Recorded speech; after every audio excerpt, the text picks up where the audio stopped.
নিয়েছি, এবার কেটে নেব।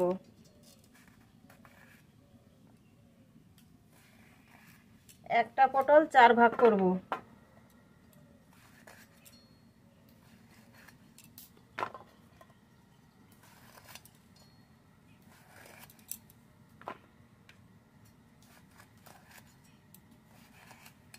এইভাবে সব পটল কেটে নেব।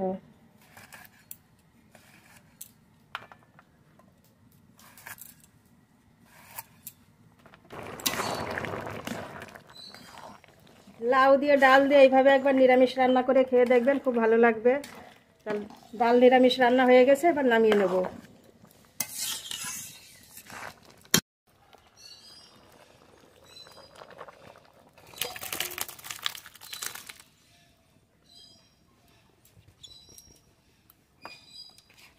মশলা পটল রান্না করব। আগে পটলটা তেলে ভেজে নেব, কড়াইতে সরষের তেল। কেটে ধুয়ে রাখা পটল দিয়ে দেব।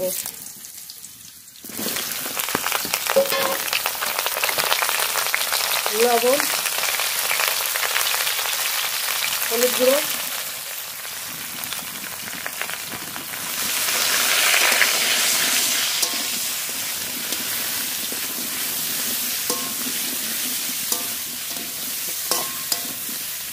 এবার ঢেকে দেবো। আস্তে আস্তে জাল দিয়ে খুব ভালো করে পটলটা ভেজে নেব।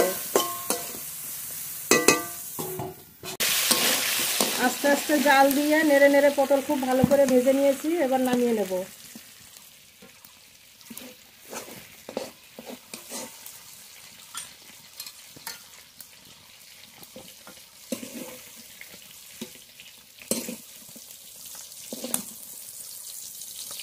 এই তেলের মধ্যেই পটলের জন্য মশলা করে নেব।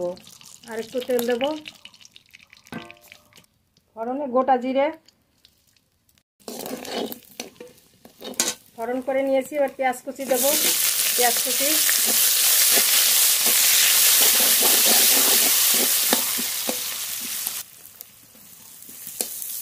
পেঁয়াজটা হালকা করে একটু ভেজে নিয়েছি। বাকি মশলাগুলো এবার দিয়ে দেব। রসুন বাটা, আদা বাটা, জিরে বাটা, লঙ্কা বাটা। কাঁচা লঙ্কা বাটাতেও রান্না করা যাবে এই রান্নাটা। ভালো করে এবার কষিয়ে নেব। লবণ, হলুদ গুঁড়ো, একটু জল দিয়ে মশলাটা ভালো করে কষিয়ে নেব। জল